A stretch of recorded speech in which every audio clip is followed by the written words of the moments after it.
Rule in your favor in this case, and then after that, a group consisting of 2 men and 2 women apply for a marriage license. Would there be any ground for denying them the license? All right, ladies and gentlemen, welcome to Gimme 5. Justice Samuel Alito asking a very common sense question.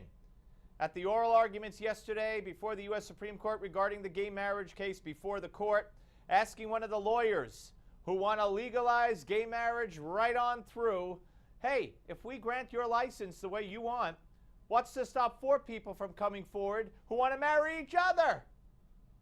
Listen.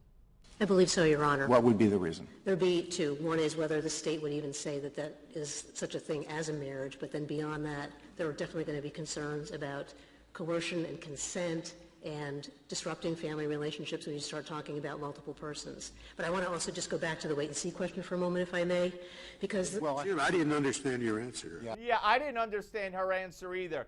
This is the problem. You see, oh, Your Honor, 4 people getting married? Well, that's ridiculous, is what she's saying. Well, a man and a man getting married is ridiculous. Oh, you have no right to say that. Who are you to decide who loves each other? Well, who are you to decide 4 people is ridiculous if I can't decide 2 men are ridiculous? Don't you see the fallacy of their argument?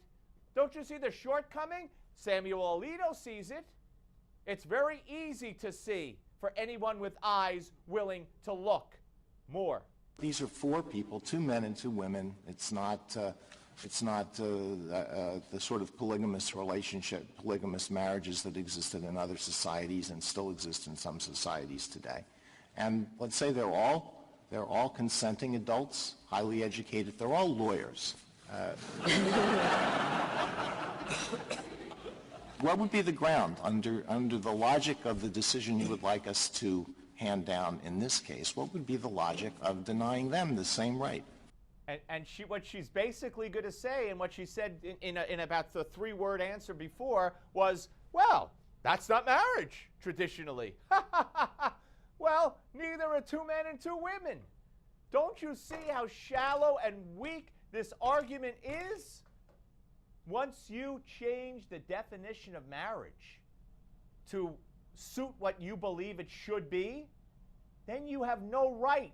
If you say there's a constitutional right for anyone to be married if they love each other, whether it's 2 men or 2 women, then how do you say it can't be 2 men and 2 women? How? Because traditionally that's not how it's been? Because traditionally that's not been the definition of marriage? Duh! You're changing it now. Oh, I see. You only change it the way you want.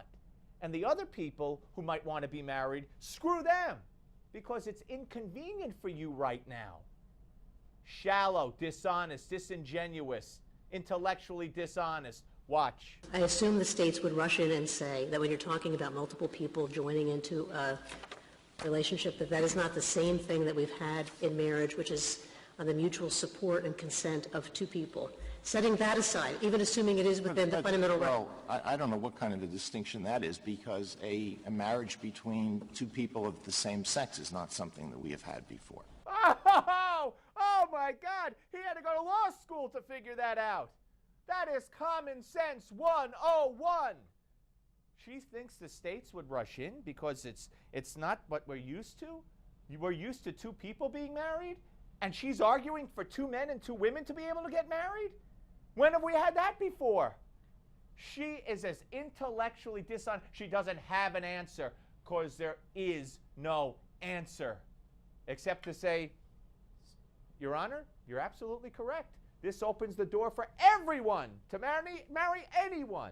Next. The question is one of, again, assuming it's within the fundamental right, the question then becomes one of justification. And I assume that the states would come in and they would say that there are concerns about consent and coercion. If there's a divorce from the second wife, does that mean the 4th wife has access to the child of the second wife? There are issues around who is it that makes the medical decisions, in the time of crisis. I assume there'd be lots of family disruption issues, setting aside issues of coercion and consent and so on, that just don't apply here. Oh, who would make the medical decisions in a case of emergency?